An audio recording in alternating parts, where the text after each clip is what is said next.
LiberalViewer presents. So, welcome to the August 15th edition of LiberalViewer Monday Media Mix-Up. Thanks for joining me.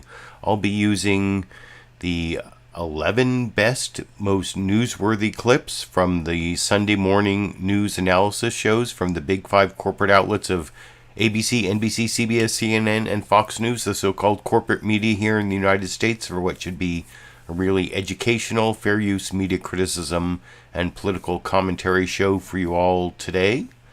My main topic, the big story of the last week. This story actually broke during my Monday media mix-up last Monday, right around the time I didn't even notice it was breaking till I finished the show, and I've been waiting a week to talk about this story with you and commit legal analysis based on, my former profession of being a criminal defense attorney. I actually know quite a bit about search warrants and criminal law and even certain federal statutes. So keep watching if you want to see me commit legal analysis during this episode. But you can see my main topic is the main topic: FBI searches Trump's Mar-a-Lago home. Or some people called it a raid. I don't know why it was a raid. They had a legal search warrant and Trump wasn't even there, and they dressed in plain clothes to try to pretend it wasn't a big deal, but that didn't work. And anyway, I will talk about that extensively I will show all five of the big five corporate outlets, their news summaries, and then I'll show you newsmaker clips, mostly Republicans, trying to respond to this. Republican Senator Mike Rounds, Republican Member of Congress Mike Turner, but I will also show Adam Schiff and the White House Press Secretary Karine Jean-Pierre talking about this in the newsmaker clip part of the program. But before I get to all of that, I do want to do some political comedy.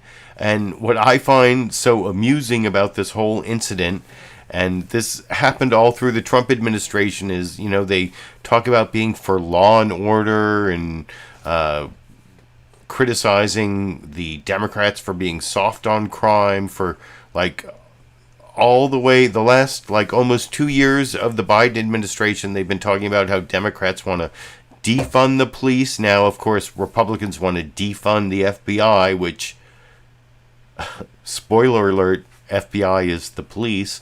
And I've seen all these stupid Fox News, Biden, or, America's crime wave, soft on crime prosecutors. There are these, there's the whole Chesa Boudin recall in San Francisco that Fox News was promoting week after week, day after day.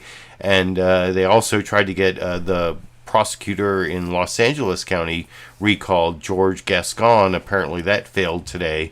But when they're all, they are completely against the soft on crime prosecutors, except when it happens to be one of their own who is the target of the prosecution, or especially their god and cult leader, Donald Trump.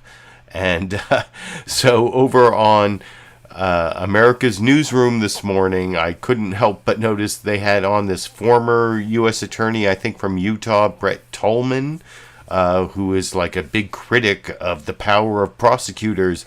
This is an argument you never see on Fox News, and that's why I found it so amusing. We have to limit the power of prosecutors, apparently, only when we're talking about Donald Trump, I guess. But anyway, here's that political comedy clip. The total reversal of the normal propaganda you see on Fox News when it comes to Donald Trump, for example, over here. In the end, whether the White House knew it or not, I am sure everywhere you went this past weekend, Bret, people were saying, what's going to happen here? When people ask you that, what did you tell them? There are so many statutes and regulations that are passed in the federal system, over 300,000, Bill, that have criminal penalties. Over 300,000 statutes and regulations with criminal penalties. I used to say that if I had the inclination to prosecute someone, I had the power to go after them. It is an incredible amount of responsibility for a prosecutor. Here we have the Department of Justice, who's outlined 3 or 4 different statutes that they think are at issue, but the search warrant itself was very broad. Whatever they can gather that fits into the theory of criminal activity that they're investigating, there's a strong chance they can get a grand jury to indict. That happens every day in this country. There's a lot of individuals that are actually innocent that get prosecuted because the prosecutors have so much power. We have not checked prosecutors' power for decades in this country. Bret Tolman, thank you. As we try to find out more information, as Bill said, day 8, as we look at it. Thank you so much. Bret, thanks. We'll talk later in the week. Thank you. Will they talk later in the week? I have a feeling that guy's never going to be back on Fox News again because they don't really want to talk about how prosecutors' power needs to be circumscribed or in any way given any sort of accountability and transparency, except when Donald Trump or one of, the powerful white people in the Republican Party is the target of investigation. There was breaking news today that Rudy Giuliani is a target of the Georgia investigation into, I just want to find 11,680 votes, that whole thing where Donald Trump and Lindsey Graham tried to bully the state officials in Georgia into changing the results of the 2020 election. That's a whole thing, and that's where we're going to really be seeing about the terrible powers of prosecutors. We've seen it before. Every now and then somebody is prosecuted who Republicans don't want to be prosecuted, and then all of a sudden they're like Black Lives Matters activists or whatever. Well, not, I guess White Lives Matter in this case, but the other thing I'm going to do, I did say I was going to do some legal analysis based on my background as a criminal defense attorney. Down in the video description, you can see the whole search warrant, and under sources, I put the entire the link to where you can look at the search warrant and the property receipt. Included in that is all the things that Donald Trump, the 3 crimes here that Donald Trump is being investigated for. Well, actually, we don't even know if it's Donald Trump. The search warrant is based on possible violations of these 3 federal statutes, 18 U.S.C. 793, 2071, and 1519. And you'll see those described in some of the news summaries.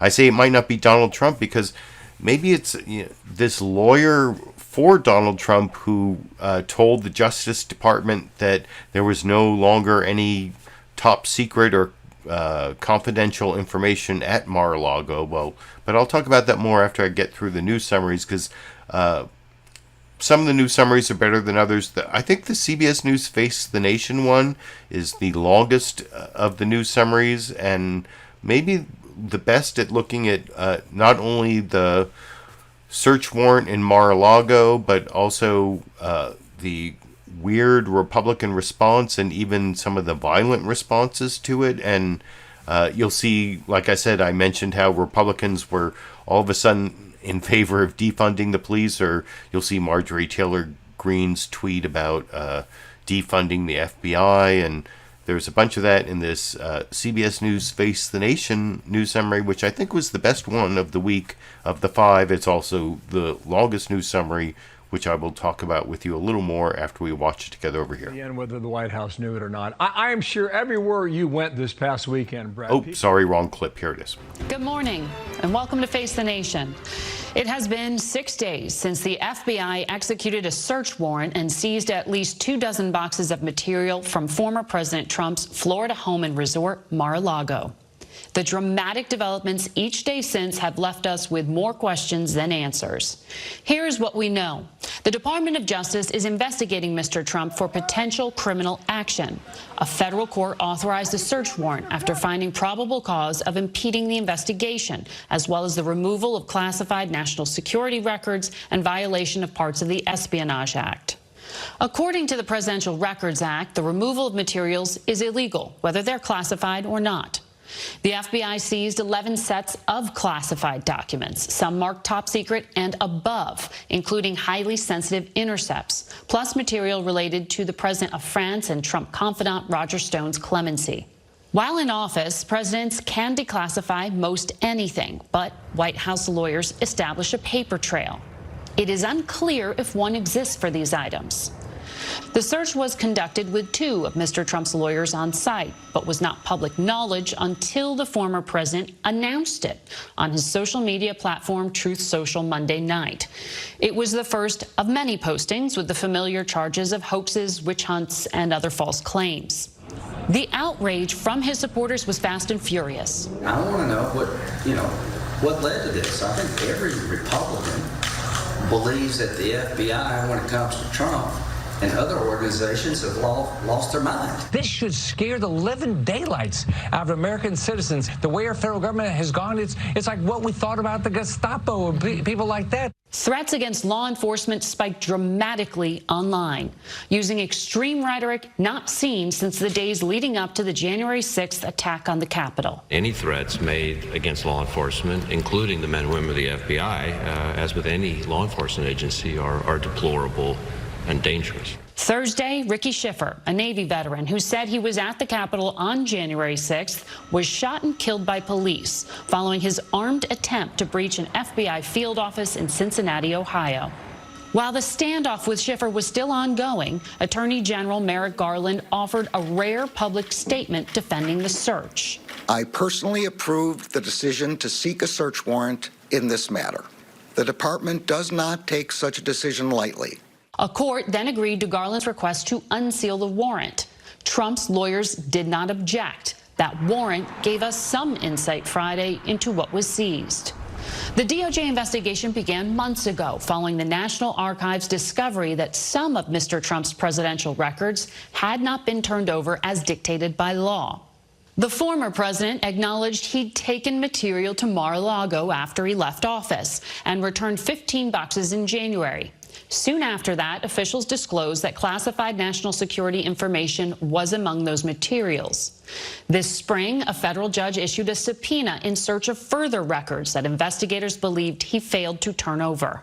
On June 3rd, federal agents returned to Mar-a-Lago to discuss additional material that was missing. CBS News has learned that a Trump attorney certified in writing after that meeting that all classified materials had been removed from Mar-a-Lago. DOJ suspected that was not the case, which triggered the FBI's retrieval last Monday. And there is still a lot we do not know. News organizations, including CBS, have filed a Freedom of Information Act request for the release of the underlying affidavit that would outline evidence and give us insight into why DOJ officials believe a crime possibly has been committed. We begin today with Chief Election and Campaign Correspondent Robert Costa, Chief National.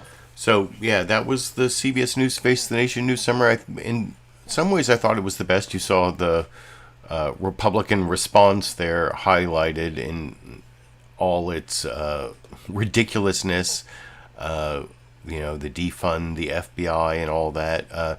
My one criticism of that news summary, or one of my criticisms, would be that they talked about these statutes that were in the warrant, the search warrant. These 3 statutes, they described them, but they didn't really tell you the specific statutes. They I think that they were a little vague in terms of how they described them. But, I mean, it was still better than this Fox News Sunday news summary, and I'm going to have some more criticisms of Fox News later in the program. I mean, I criticized them with my joke political comedy clip that I started with. But here you have, it's actually Gillian Turner is the host of Fox News Sunday this week.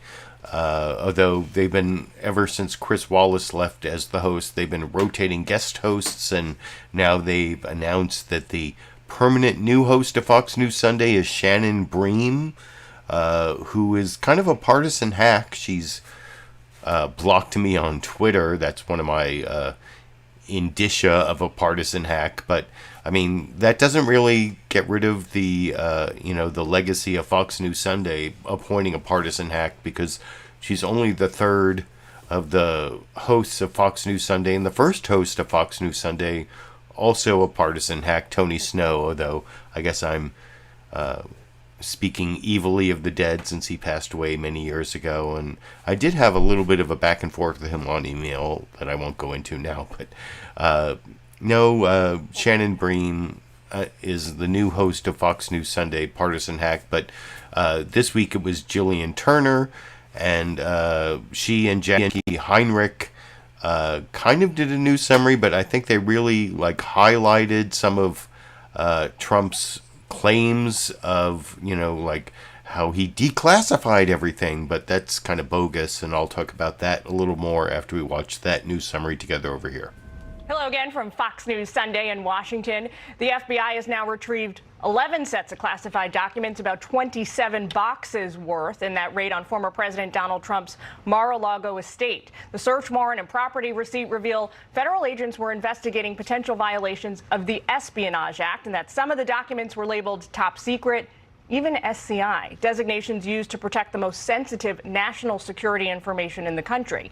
The former president and his allies say he declassified those materials unilaterally before he left office and insist he would have turned them over if the Justice Department had simply asked him to.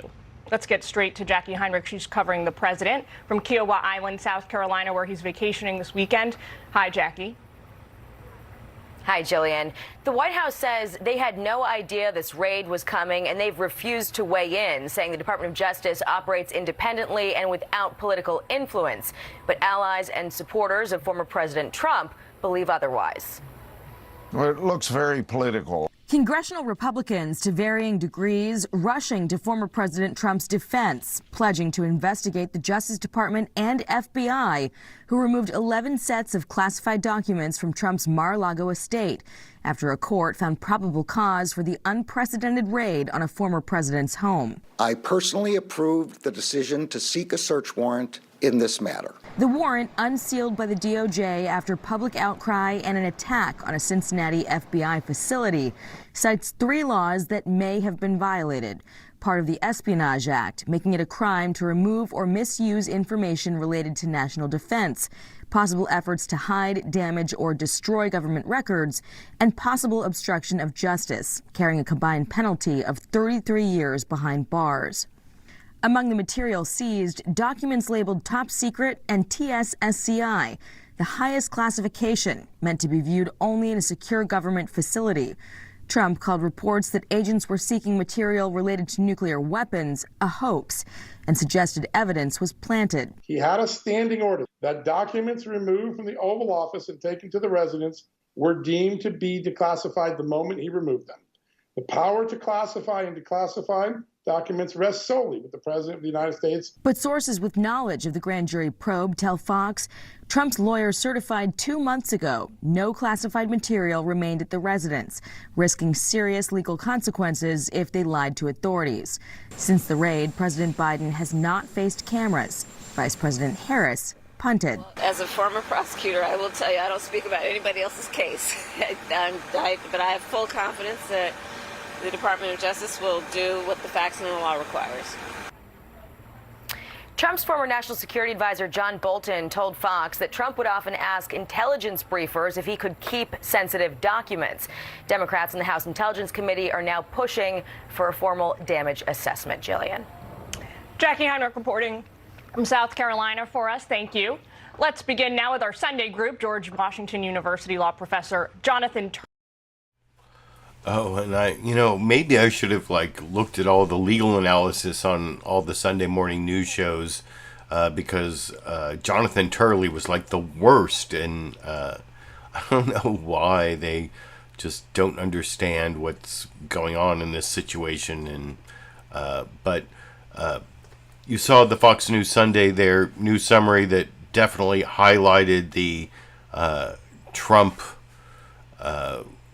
claims of innocence and the claims of having declassified the material and having cooperated and all the many different, it's all the different lies that Trump goes through, material was planted, and well, that wasn't in there, but first, there was all these claims that the material was planted, and then I declassified it, and then there's just all these different, and then it's attorney-client privilege, and it's executive privilege material, and anyway, the Fox News coverage has definitely emphasized the unprecedented nature of this action and the incredulous reactions of Republicans and the request for all sorts of transparency and accountability from prosecutors that you never hear from Republicans that I talked about before. But anyway, that was the second news summary of the 5, and then this third one, ABC News This Week with George Stephanopoulos. Here you can see Jon Karl also talking about this FBI search of Mar-a-Lago in a more journalistic way than you heard from Fox News, of course, but I'll talk about that a little more after we watch together. And welcome to This Week. As we come on the air this morning, new details are emerging about the FBI's search of Mar-a-Lago.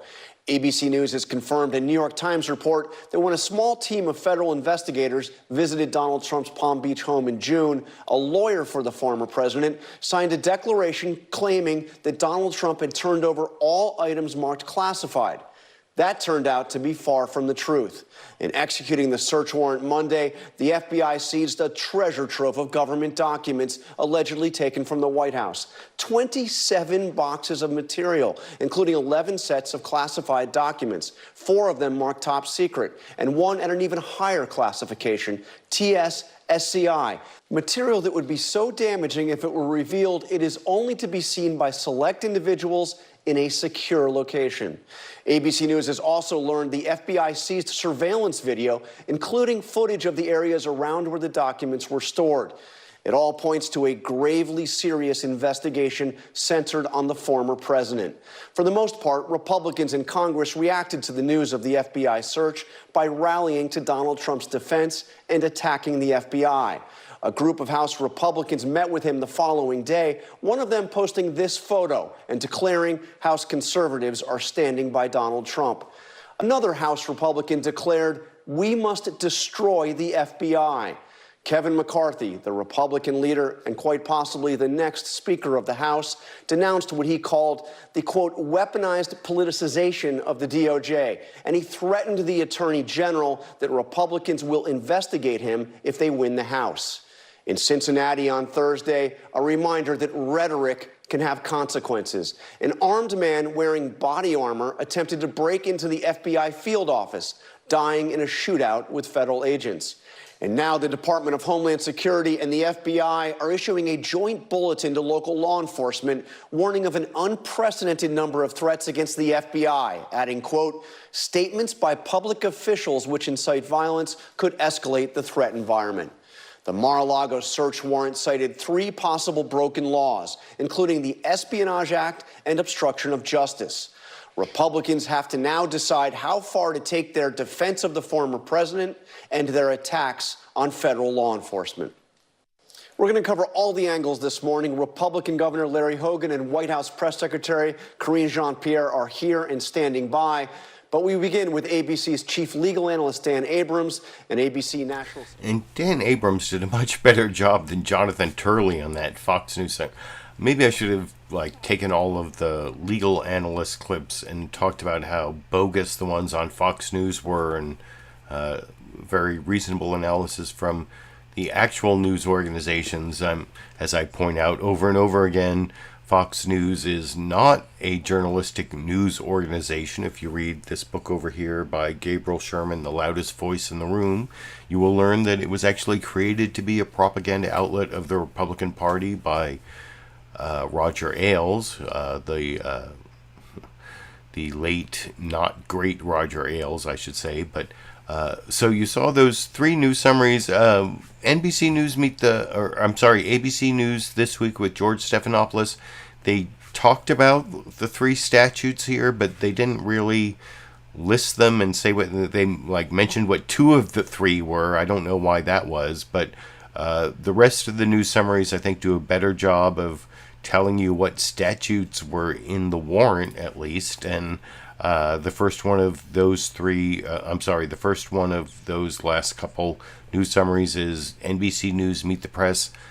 Chuck Todd was not there this week. It was Andrea Mitchell, who, if you hold on till I get to the clip number 8, Senator Mike Rounds from Andrea Mitchell, totally does the job that Chuck Todd doesn't do of cross-examining, listening to what someone says and then challenging them on what they said that was bogus. That's what Chuck Todd can't do. Well, Andrea Mitchell's going to do that in clip 8.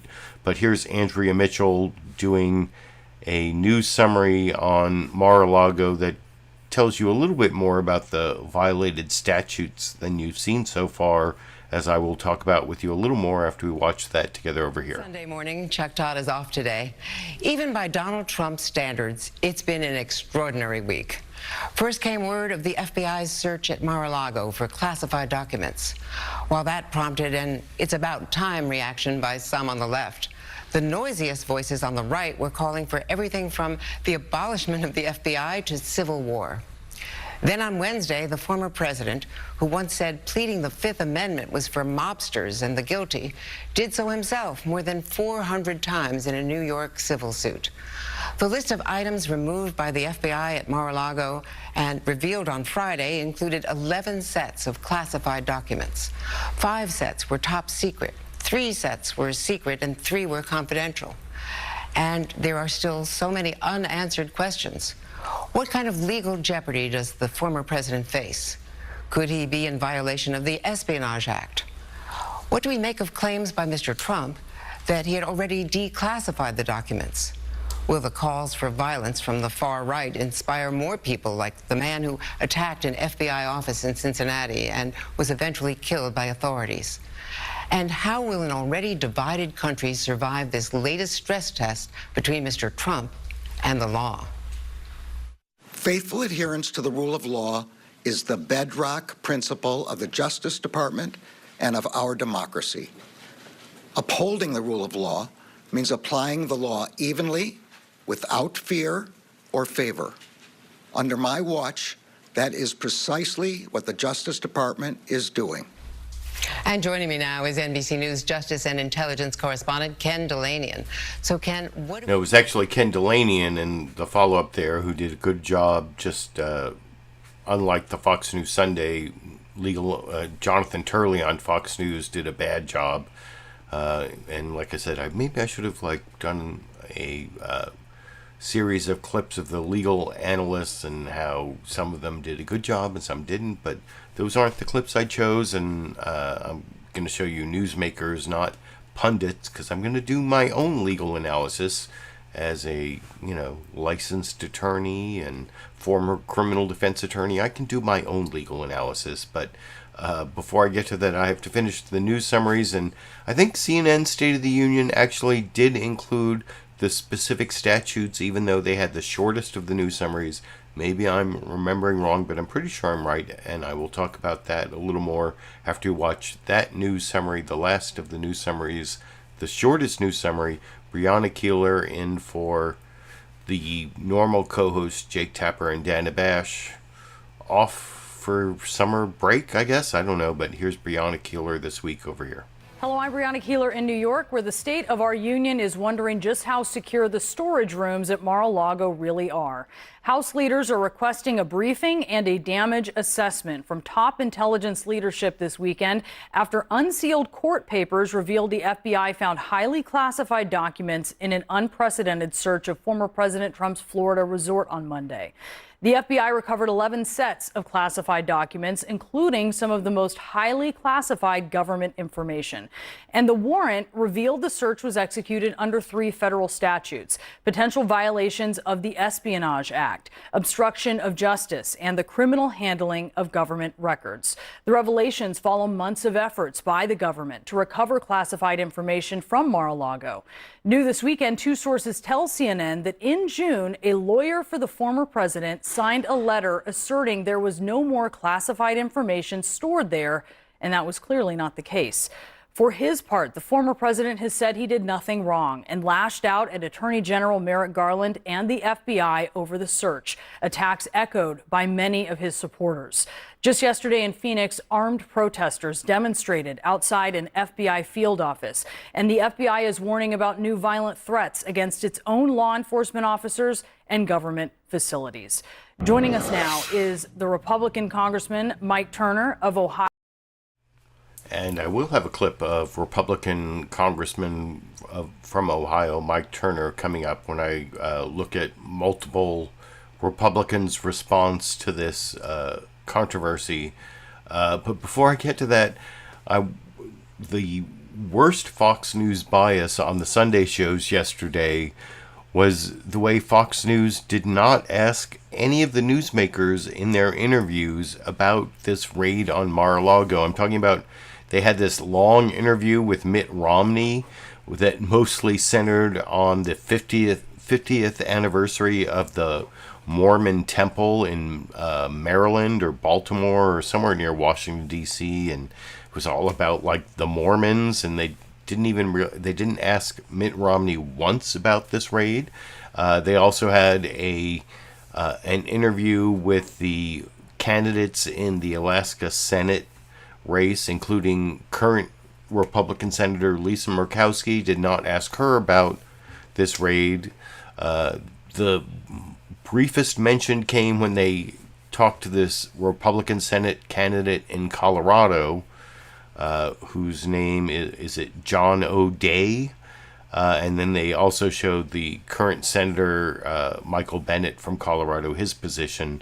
And that's the first newsmaker clip I want to show you, but it's basically the way that Fox News did not ask any of their newsmakers to comment on this, except in this one brief clip over here. Just heard Senator Murkowski tell Jonathan Hunt there that she hopes former President Trump remains the former president. Here's another candidate emphasizing the daylight between himself and Trump. Listen. You've said perhaps President Trump shouldn't run again in the past. What are your thoughts now and what in the wake of this raid? Look, I came out and I was vocal. I don't think he should run for president. We've got a lot of very talented people on the bench. I like Ron DeSantis. I like Tim Scott, Nikki Haley. There's a lot of talent there, and I'll actively campaign for those as they attempt to take on the role of president. Now, on the flip side, Michael Bennet tells Axios, let's pull this up, if he runs, I think he'll beat Donald Trump again, and I would support him in beating Donald Trump again. So which is the winning strategy for the state of Colorado? Well, he's probably not going to win that race. I mean, that. Okay, well, Fox News says Colorado is staying Democratic. Michael Bennet is going to win the race. I think I called him John Odea, but it was Joe Odea is the Republican candidate for Senate there, who Fox News, that's like the only Republican who they put on the air saying that Donald Trump should not be president, should be, the focus of any condemnation for keeping all these government records in his Mar-a-Lago estate, and that is like the strongest evidence of Fox News bias on Fox News Sunday I could show is the way that's the only time they asked their newsmaker interviewees about this scandal at all. So anyway, that was the Fox News newsmaker clip, but this next clip actually is one of the best cross-examinations.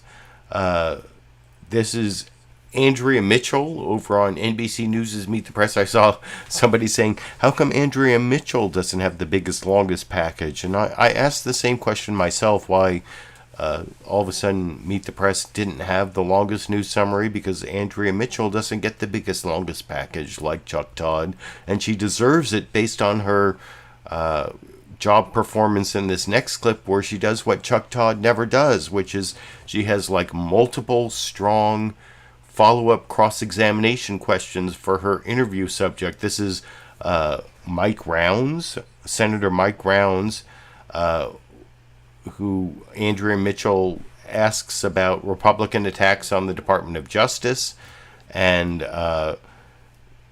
then I'll talk about the way she does a better job than Chuck Todd on following up on the bogus misinformation the Republican interviewee is spouting after we watch that clip together over here. Let me play some of the rhetoric, some of the comments by some of your colleagues about the search, and ask you about it on the other side. I know doing this 90 days before an election reeks of politics. I think it's an attack on the rule of law.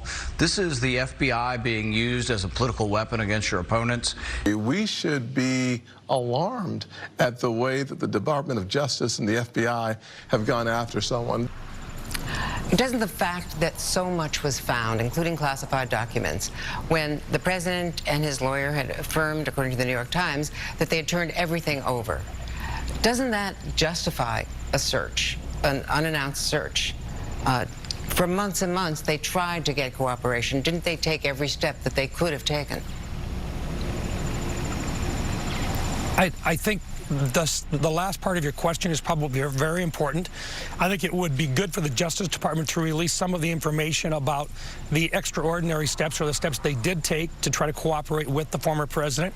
I also think this will bring into question one constitutional issue that has not been talked about, and that is whether or not a president can declassify or classify certain items. And I think constitutionally, back, I believe it was in 1988, there was a Supreme Court decision, U.S. Navy versus Egan, in which they actually talked about whether or not a president could classify and declassify, and it's never really been litigated, but it appears that a president can classify or perhaps declassify information. And if that's the case, then the question would be, and I think it will be litigated as this moves forward, whether or not that was completed while the president was in the White House at that time. And I think that'll be part of the discussion moving forward. In the meantime, yeah, there's concern out there, and believe me, Republicans out there are questioning, why in the world are you going after a former president right now, but you didn't go after other individuals who clearly had classified documents or information that was sensitive, and you did not do that in the previous administrations? Well, in this case, some of the information was compartmentalized, and you know that's the most secret. That includes sources and methods, and you have to be in a vault to see it. So in any case, those documents should not have been at Mar-a-Lago in the basement. But the classification issue is going to be litigated most likely, as you point out. But in this case, the potential crimes listed on the warrants, those 3 crimes, don't require there to have been classified documents. It just requires these papers that could damage national security to be inappropriately held. And as I said earlier, we do have more questions. And look, I'm not one of the individuals out there that says that you immediately attack the FBI or the Justice Department. I think this is very important that you provide them with the opportunity to lay out their case.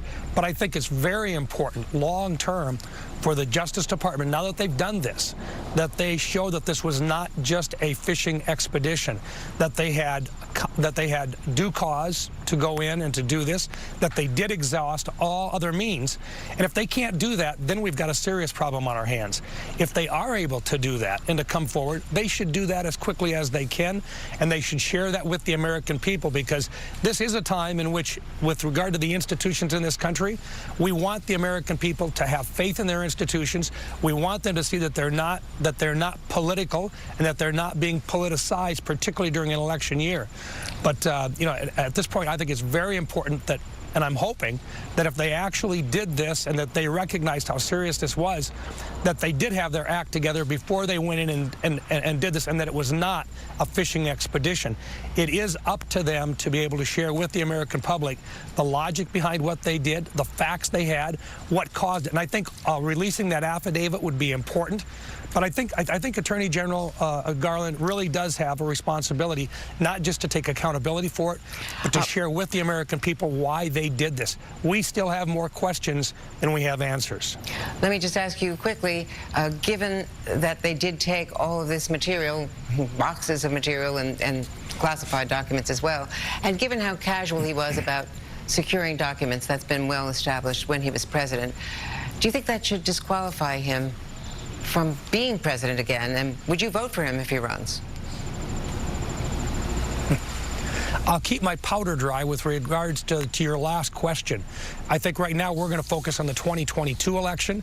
We want to retake the House. We definitely want to retake the United States Senate. And I think in doing that, and our goal is to focus on what's going on right now with the American people. We're going to focus on the fact that inflation is still over 8.5%. We're still talking about GDP, which has been going down. And as you know, sharing breakfast with the former chairman of the Federal Reserve, anytime you've got 2 quarters in a row, you are in a recession. We want to see us get out of that recession. And most certainly we want to see gas prices come down. They're still $1.50 higher than when Joe Biden took office. Those are not good policies to run on for Democrats. We need to focus on that. And as we get past that and get into the 2024, I think the Republican will be well positioned. But let's get past the 2022 election first. And we're not in a recession yet, but we'll wait and see what does happen. And we really want to thank you. It's very good that you came on today. Two quarters tell you differently than that. Not that's out of date. Thanks. Out of date.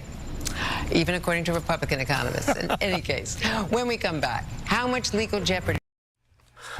So yeah, Andrea Mitchell really cross-examined him on whether he would take that highly top-secret material home. But then also at the end, that was I thought really amusing, where Mike Rounds tried to use the authority of Andrea Mitchell's husband, Alan Greenspan, former head of the Federal Reserve, your husband who you eat breakfast with, he knows that we're in a recession. And Andrea Mitchell was like, nope, we're not. That's not true. Nope.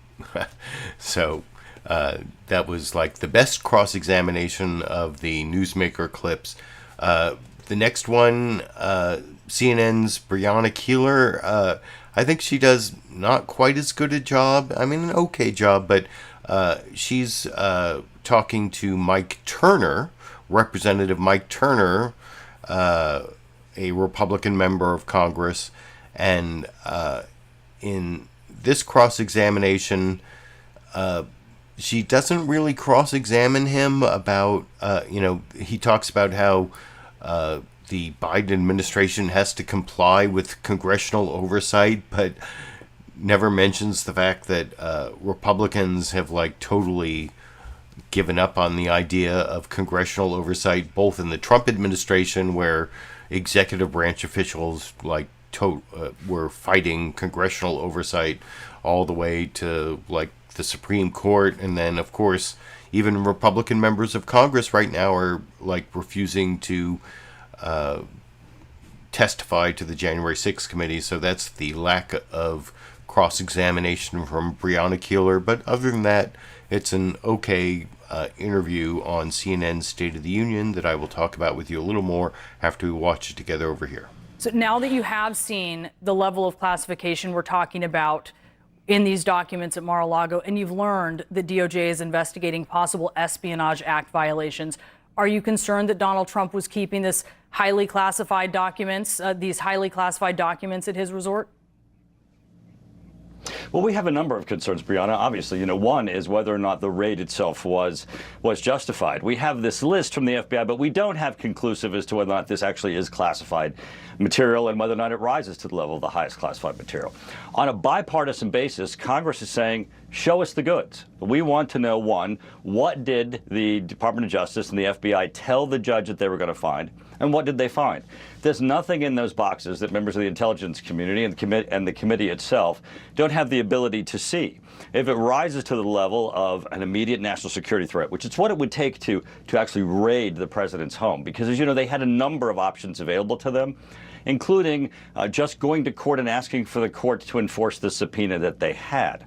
Now, clearly, no one is above the law. Donald Trump is not above the law, and Attorney General Garland is not above the law either.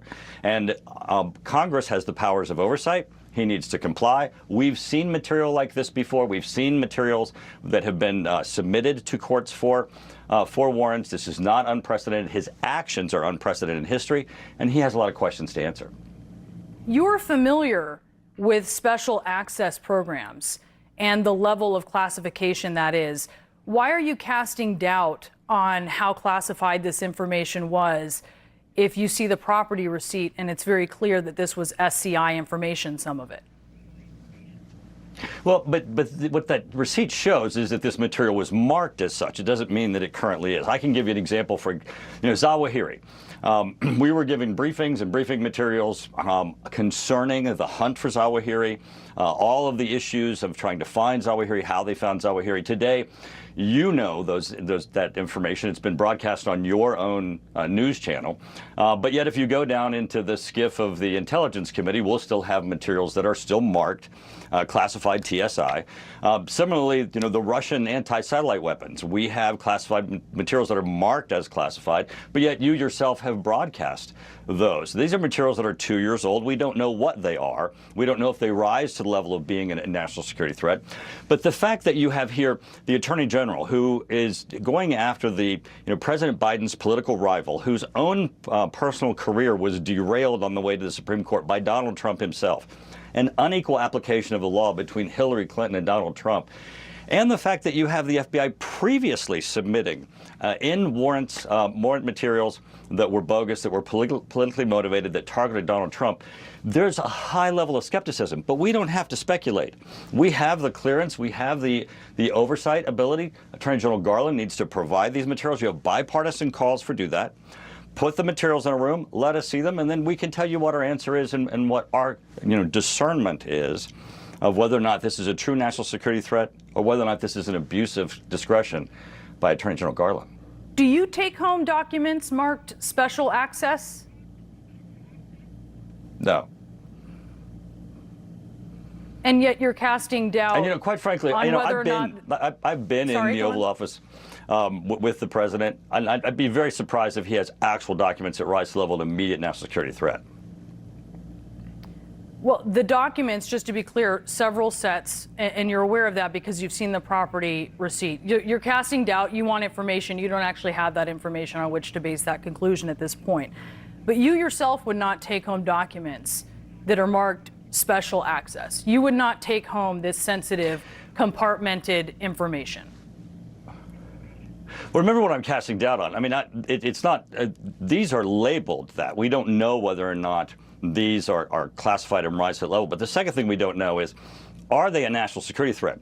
Attorney General Garland could have gone to court to enforce the subpoena that he had. Sir, do you know they're not? Asking the court to demand that Donald Trump deliver the materials to the court, and said he spent 9 hours in his home. That rises to the highest level. We give them authority to be intrusive and invasive, and that's to be used sparingly. There are other options that are available to him. The fact that they spent 9 hours in Trump's residence, they're going to have to justify that. They had concern this could be a national security threat. When you cast doubt on that, do you have evidence that this was not a national security threat? Or that this was known to not be a national security threat? Well, that's what's great about this. We're actually to the point, and I'm sorry, you're breaking up a bit for me, but we don't have to speculate. We have all the clearance. Congress has all the powers of oversight. All Attorney Garland has to do is comply with the laws, provide this information to us, let us look, show us the goods. Bipartisan basis, people are calling for the Attorney General Garland, show us the goods. We need to determine, is this a national security threat? And as we also determine that is, was there abuse of discretion by Attorney General Garland? So you're awaiting that information that you would like to get from DOJ. You mentioned Hillary Clinton. I would like to read a couple of things that you said about Hillary Clinton's emails in 2016. You said, quote, in May of that year, Hillary Clinton would be an awful president.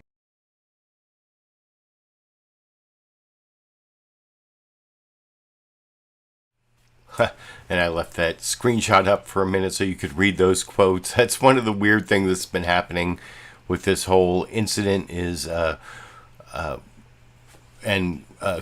to Brianna Keilar for bringing up the quotes of Republicans attacking Hillary Clinton for her private server with the emails. And, of course, predictably there, Mike Turner responds to what he said about Hillary Clinton is, yeah, but what about her emails? And how come she didn't get a search warrant served on her server or whatever? But the thing is, the Republicans who talk about how Hillary was never served a search warrant, they also never are held accountable for the whole lock her up, you know, like they were chanting lock her up for Hillary Clinton for doing much less than what you can already see Trump did based on this search warrant and the receipt. But Brianna Keilar did a good job of cross-examining Mike Turner on that. And also, as Grumpy Cat pointed out in the comments, it was actually Brianna Keilar did a pretty good job of cross-examining. Here's Grumpy Cat's comment.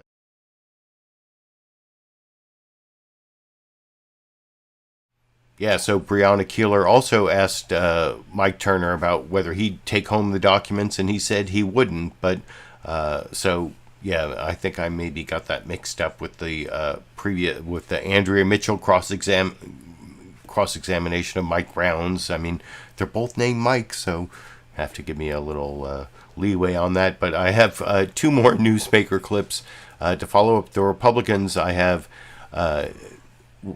Democratic Representative Adam Schiff talking about both the national security implications of what was seized from Mar-a-Lago, and then also reiterating this fact that you don't see enough talked about on the news, that it doesn't even matter if any of these materials were classified.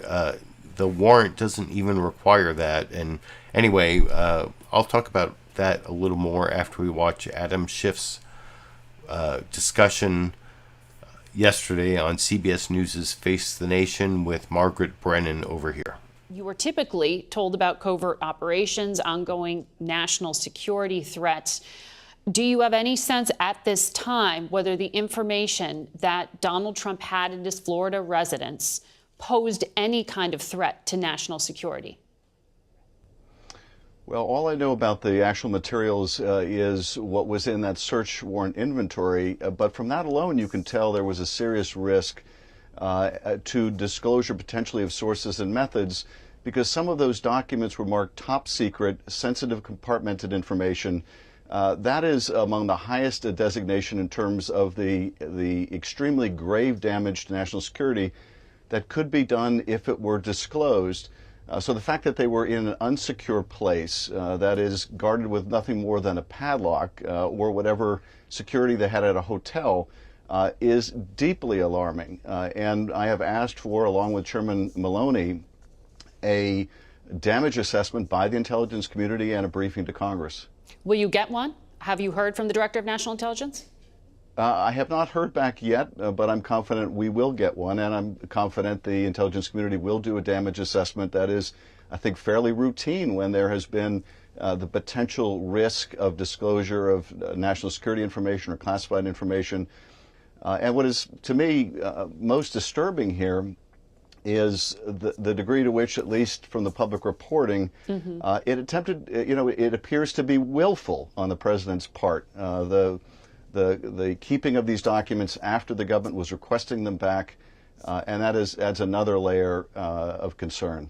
So if there were truly materials of this classification level, and it's been publicly reported elsewhere that there were materials related to nuclear programs, for example, if there was that sensitive level of information being held, why did Justice Department officials wait 18 months after the end of the Trump presidency? What changed that made this immediate? I don't know, but if the Trump people represented that they'd provided all the classified or national security information and didn't, that's a serious problem. And I can tell you, anyone in the intelligence community that had documents like that marked top secret SCI in their residence after authorities went to them, they would be under serious investigation. The president has broad declassification authority when he is in office, but typically a declassification is memorialized in some way.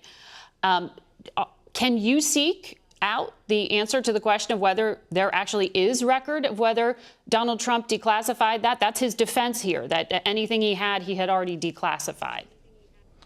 Yes, we should determine, whether there was any effort during the presidency to go through the process of declassification. I've seen no evidence of that, nor have they presented any evidence of that. The idea, first of all, a former president has no declassification authority. Right. And the idea that 18 months after the fact, Trump could simply announce, well, I'm, retroactively declassifying, or whatever I took home had the effect of declassifying them, is absurd. But nonetheless, the statutes the Justice Department are asserting in the search warrant don't even require that they still be classified. If they would be damaging to national security, it's a problem. It's a major problem. And finally, I'd like to add the reaction of many of my Republican colleagues and those around the former president to attack the FBI over this and endanger FBI agents is just another damaging level of irresponsibility.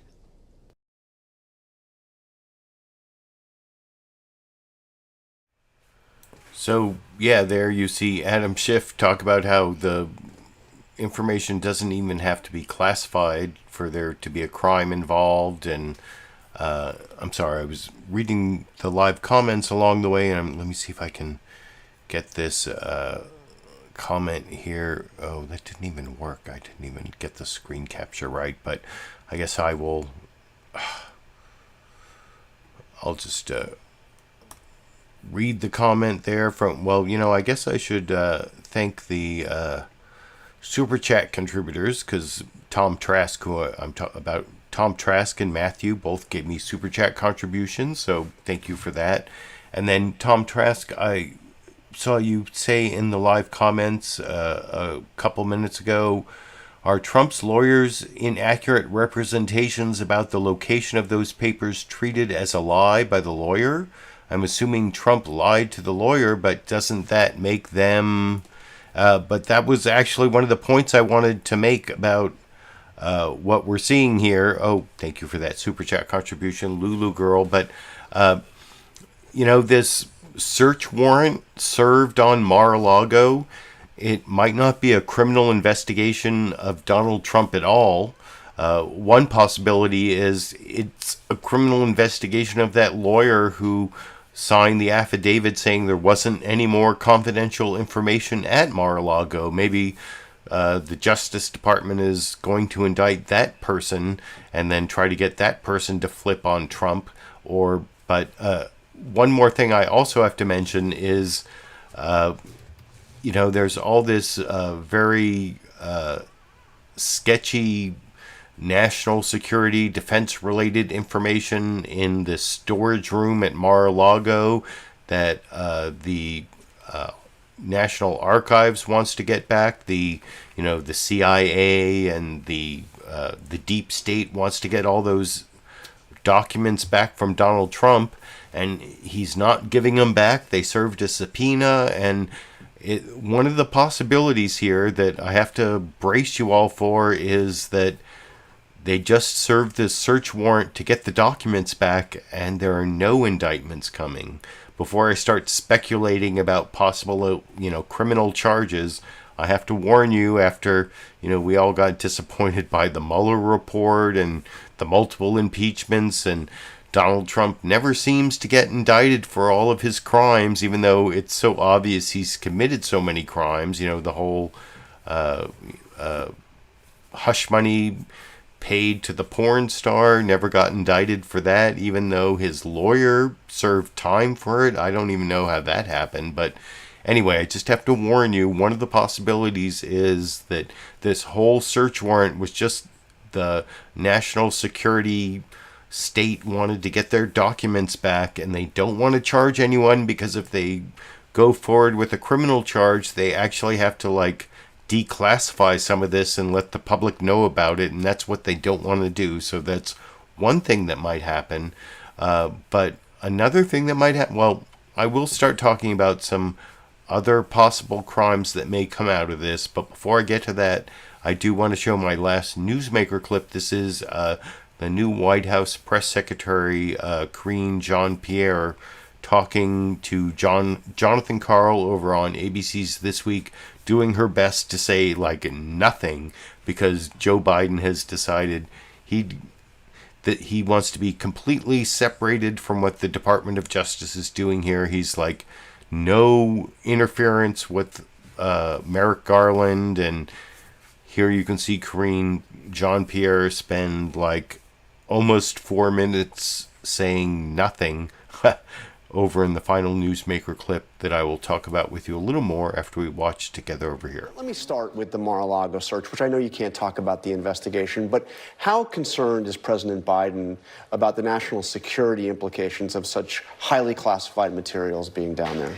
So, as you just stated, John, I cannot speak to that. It would be inappropriate for me to speak on that because the president has been very clear and unequivocal about this, is that when it comes to law enforcement matters, investigation, the Department of Justice has complete independence, and he has said that during his campaign. He has said that as president, we do not interfere, we do not get briefed, we do not get involved. So I understand you can't talk about the investigation, but I'm asking you about the national security implications.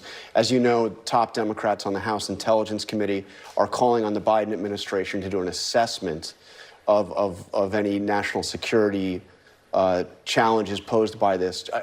Is the president concerned?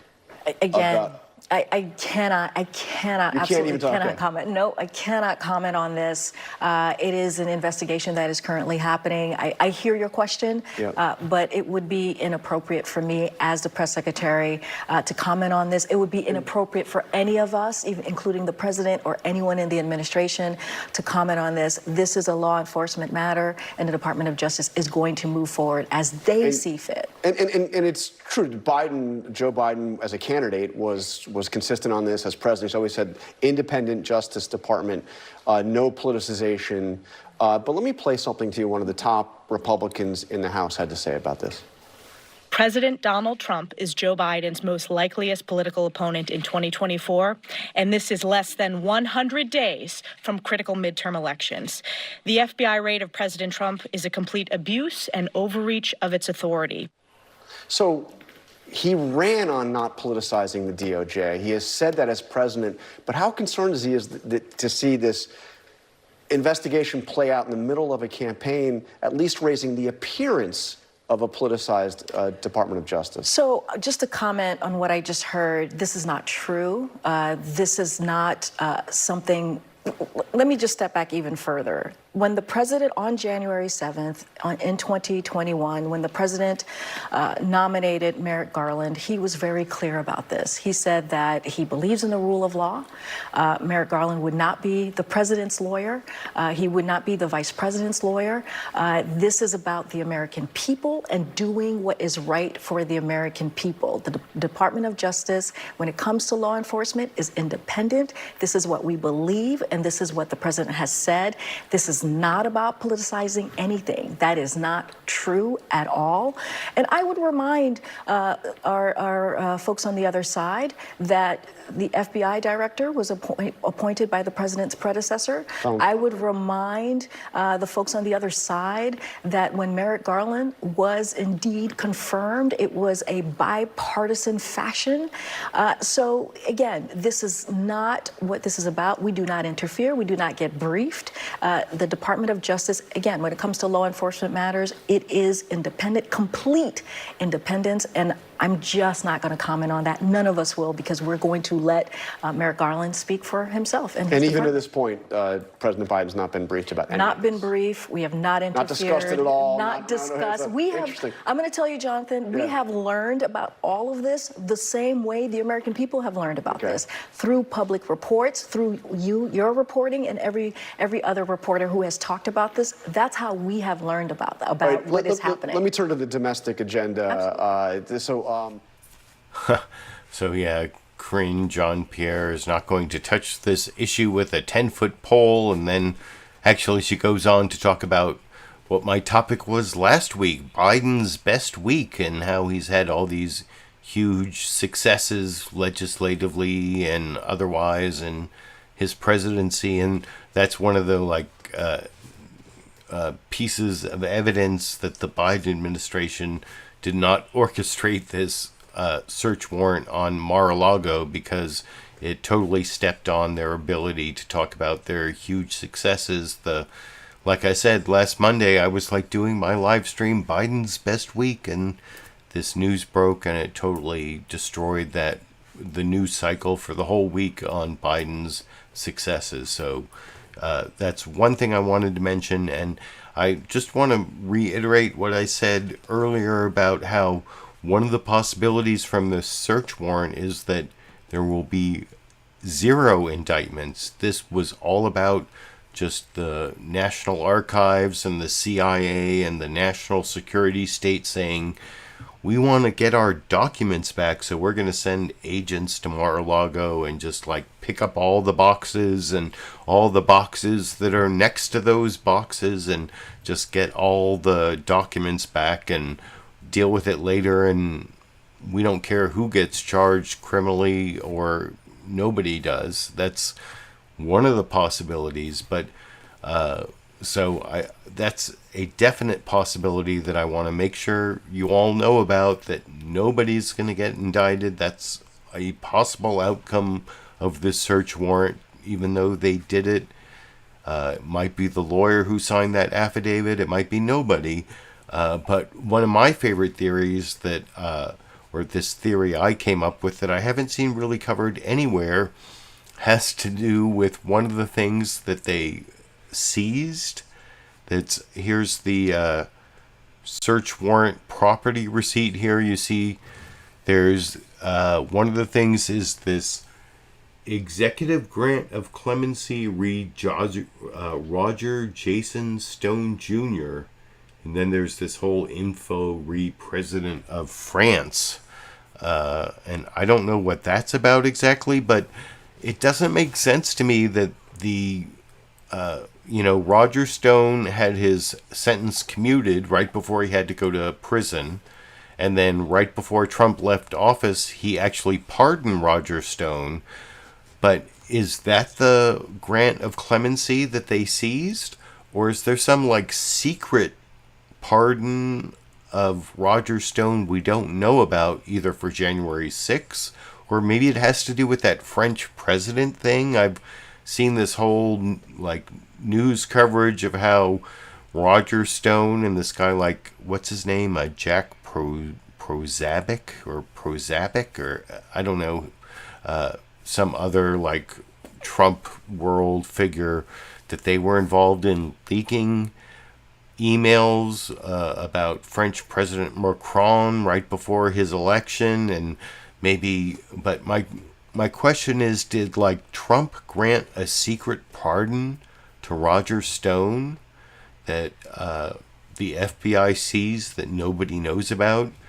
Is that grant of clemency to Roger Stone some secret pardon that we don't know about yet? Anyway, that's just one of my weird theories that I'm waiting to hear more about, but I wanted to mention that. And anyway, I need to finish up this live stream, but I just wanted to let you know that I'm doing my Monday media mix-up all the way through the November midterms. Well, I'm going to be doing it at 5 or 5:15 p.m. Pacific time from now on, because I'm also involved in this local Sacramento City ballot measure committee that has a meeting from 4 to 5 p.m. every Monday. It's the No on O committee. No on O. See, I haven't had a chance to talk about it very much yet, but it's all about how do we solve the problem of people who are experiencing homelessness.